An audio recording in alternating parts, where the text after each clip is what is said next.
ظہیر اور شبیر کی والدہ نور بی بی اس وقت پاکستان میں موجود ہی نہیں ہے. ان کو پاکستان سے اس لیے روانہ کیا گیا ہے, یہ کہہ لیں کہ فرار کروایا گیا ہے, کیونکہ اگر وہ بھی گرفتار ہو گئی تو جناب ظہیر اور شبیر تو تفتیش میں بہت ساری چیزیں نہیں اگل پائیں گے. کچھ چیزیں برداشت کر لیں گے, لیکن نور بی بی تو ساری چیزیں چٹا کٹا کھول کے رکھ دیں گی نا. اور پھر جو انہوں نے پنجاب یونیورسٹی کے اندر بیٹھ کے بسم اللہ الرحمن الرحیم, السلام علیکم, آپ کو خوش آمدید. میں ہوں سلمان مرزا اور آپ دیکھ رہے ہیں میرا YouTube channel some up with Salman Mirza. بہت شکریہ جناب, یہ ویڈیو دیکھنے کے لیے آپ نے وقت نکالا ہے. تہہ دل سے آپ سب کا میں شکریہ ادا کرتا ہوں, اور میری دعا ہے کہ آپ جہاں ہوں خیر و عافیت سے ہوں, صحت مند ہوں اور تندرست ہوں. جناب زہرا کاظمی کیس میں ایک بڑی ڈیولپمنٹ نکل کر سامنے آئی ہے. ویسے تو جب سے ظہیر اور شبیر گرفتار ہوئے اس کے بعد سے کافی زیادہ ڈیولپمنٹ نکل کر سامنے آ رہی ہے. کچھ چیزیں ایسی ہیں جس پر بات کرنی چاہیے, کچھ چیزیں ایسی ہیں جس پر گریز کرنا چاہیے بات چیت کرنے سے. لیکن جناب اکثر میں اپنی ویڈیوز میں کہتا ہوں کہ اگر آپ کے پاس کوئی ایویڈنسز ہے, کوئی بات آپ کرنا چاہتے ہیں, کوئی اس حوالے سے کوئی مدعا اٹھانا چاہتے ہیں, انسٹاگرام پر آپ مجھ سے رابطہ کر سکتے ہیں, واٹس ایپ پر آپ مجھ سے رابطہ کر سکتے ہیں, جیسا آپ کا دل کرے, جو آپ بات کہنا چاہیں اور آپ کی مرضی اور منشا ہوگی تو جناب میں اس کو اپنے ولاگ کا حصہ بھی بناؤں گا. جناب اس کیس کے اندر چلان بھی پیش کیا جا چکا ہے, ظہیر شبیر جیل کے اندر ہی موجود ہیں, درخواست ضمانت ان کی دائر کر دی جا چکی ہے. اس کے ساتھ ساتھ جو دیگر ملزمان ہیں جو پہلے سے گرفتار ہیں, جس میں غلام مصطفیٰ, نکاح خاں اور گواہ شامل ہیں, اصغر شامل ہیں, ان کی درخواست ضمانت منظور بھی ہو گئی ہے. لیکن جناب 3 بڑی درخواستوں پر فیصلہ آنے جا رہا ہے. 3 بڑی درخواستیں ایسی ہیں جس پر فیصلہ سنایا جا رہا ہے, اور یہ کہا جا رہا ہے کہ جناب یہ تمام معاملات ظہیر اور شبیر کے اگینسٹ میں نکل کر سامنے آئیں گے. ابھی میں آپ کو یہ بھی بتاؤں گا کہ ظہیر اور شبیر کی والدہ اس وقت کہاں موجود ہے. ابھی بھی آپ کو یہ بھی بتاؤں گا کہ جو دیگر ملزمان ہیں, 6 ملزمان ایسے ہیں جن کو گرفتار کرنا ہے پولیس کی جانب سے, لیکن پولیس اس میں مختلف بہانے عذر پیش کر رہی ہے اور ان کو گرفتار نہیں کر پا رہی ہے. لاسٹ پیشی میں جب ظہیر اور شبیر کو ہتکڑیاں باندھے لے کر آیا گیا تھا, اس وقت آنیسٹلی لوگوں کو اطمینان بھی ہوا تھا, کیونکہ جناب لڑکیوں کو گھروں سے آپ بھگائیں گے, لڑکیوں کا ذہن سازی کریں گے اور ان کو گھر سے بھگائیں گے, تو ظاہر سی بات ہے آپ کے ساتھ اسی طرح کا رویہ ہونا چاہیے, ان کے ترجمانوں کے ساتھ بھی اسی طرح کا رویہ ہونا چاہیے جو انتہا سے زیادہ غلیظ اور گھٹیا گفتگو کر رہے ہیں. لیکن جناب جو 6 ملزمان ہیں, ان 6 ملزمان کو گرفتار کیوں نہیں کیا جا رہا؟ جب گزشتہ روز لاسٹ پیشی میں جب ظہیر اور شبیر کو عدالت پیش کیا گیا تھا, تب آئیو کی سرزنش کی گئی تھی. ان سے کہا گیا تھا کہ جناب نور بی بی کہاں ہیں, ان سے پوچھا گیا تھا جناب دیگر لوگ کہاں ہیں, جو اس میں ایک وکیل ہے وہ کہاں ہے جس کو باقاعدہ گرفتار کرنا ہے. عدالت نے جس کے گرفتاری کے وارنٹ جاری کیے تھے, اور یہ بات ہے کہ جناب انہوں نے اگر ضمانت کرا لی ہوتی ہے, ضمانت کرا لیتے ہیں تو جناب وہ ان کو گرفتار نہیں کیا جا سکتا, لیکن عدالت میں ان کو پیش کرنا بہرحال کافی زیادہ ضروری ہے.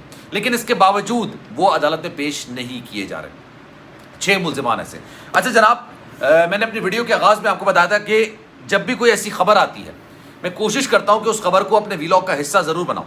اب ایسی شنید سننے میں آ رہی ہے نور بی بی کے حوالے سے. آئیو نے کیا کہا؟ انہوں نے کہا کہ جناب اس وقت 70% پاکستان کے حصے میں سیلاب کی تباہ کاری ہیں. سیلاب نے موٹر وے کو تباہ کیا ہے, روڈوں کو تباہ کیا ہے, گاؤں کو تباہ کیا ہے, ضلعوں کو تباہ کیا ہے. غرض یہ کہ جناب ان کا وہاں پر جانا اس وقت پاسبل نظر نہیں آ رہا. اچھا پورا پاکستان چل رہا ہے, آنیسٹلی دیکھا جائے تو پورا پاکستان چل رہا ہے, اس میں کوئی دو رائے نہیں ہے کہ جناب اس کے پاکستان کے اندر پریشانیاں بہت ہیں, سیلاب کی تباہ کاریاں بہت ہیں, لوگ کافی زیادہ مشکل حالات میں ہیں. لیکن اس کی وجہ سے پاکستان رکا نہیں ہے, پاکستان آگے بڑھ رہا ہے, پاکستان نے آگے بڑھنا ہے, معمولات زندگی ہونا ہے. تو جناب سرزنش کی گئی اور انہوں نے کہا کہ جناب غالباً 24 تاریخ کو ہماری کوشش ہوگی کہ ہم تمام ملزمان کو پیش کر دیں. اب جناب مین وائل ایک ایسی خبر نکل کر سامنے آ رہی ہے, کیونکہ ظہیر اور شبیر کو اپنا انجام نظر آ رہا ہے. ظہیر اور شبیر نے بھی اپنی درخواست سے ضمانت کروائی تھی, آپ کو یاد ہوگا ضمانت انہوں نے کروا لی تھی, درخواست سے ضمانت دی تھی, پروٹیکشن بیل کروائی تھی, اور پروٹیکشن بیل کرانے کے بعد وہ کراچی آئے تھے. کراچی آنے کے بعد ان کی عبوری ضمانت ہو چکی تھی, اور پھر جب عدالت کو لگا کہ ان کی عبوری ضمانت میں توسیع نہیں ہونی چاہیے, تب جناب ان کو گرفتار کر لیا گیا, اور گرفتار کرنے کے بعد پہلی بار ان کو عدالت میں پیش کیا گیا تو ان کی ہتکڑیاں لگی ہوئی تھیں. اس سے پہلے پولیس کا ان کے ساتھ رویہ انتہائی زیادہ محبت والا, شفقت والا, بیٹا بیٹا کہہ کے پکارنا.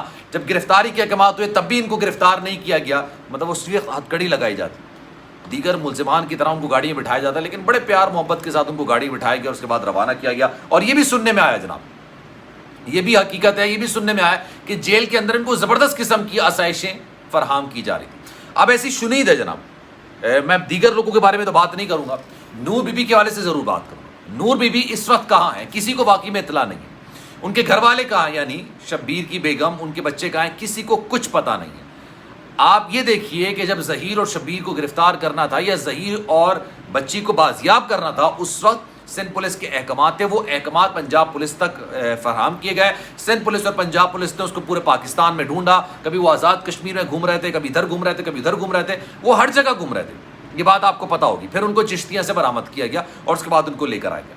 لیکن والدہ کے بارے میں, یعنی نور بی بی کے بارے میں, ظہیر اور شبیر کی والدہ کے بارے میں ایک الگ ہی مائنڈ سیٹ نظر آ رہا ہے, ایک الگ ہی اپروچ نظر آ رہی ہے. اب یہ اطلاع یہ بھی سامنے آ رہی ہے کہ اس وقت تو پاکستان میں موجود ہی نہیں ہے. ظہیر اور شبیر کی والدہ نور بی بی اس وقت پاکستان میں موجود ہی نہیں ہے. ان کو پاکستان سے اس لیے روانہ کیا گیا ہے, یہ کہہ لیں کہ فرار کروایا گیا ہے, کیونکہ اگر وہ بھی گرفتار ہو گئی تو جناب ظہیر اور شبیر تو تفتیش میں بہت ساری چیزیں نہیں اگل پائیں گے.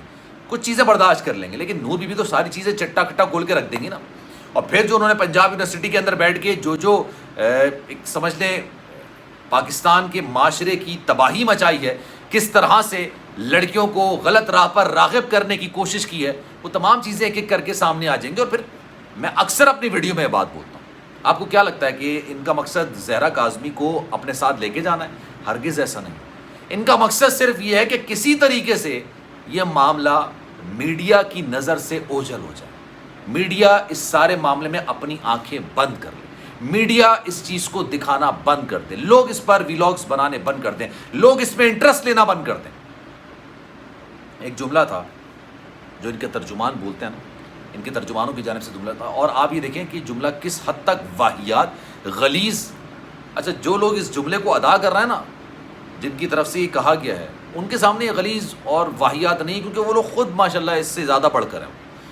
انسان اپنے ظرف کے حساب سے بات کرتا ہے نا, انہوں نے اپنے ظرف کے حساب سے بات کی. ابھی ریسنٹلی کسی نے مجھے کلپ بھیجا, اس کلپ میں وہ کہہ رہے ہیں کہ جناب ابھی تو پہلے پتہ کروانا ہے کہ زہرا کاظمی اپنے باپ کی یعنی مہدی کاظمی صاحب کی بیٹی ہے بھی یا نہیں ہے, تو ڈی این اے سے پتہ چلے.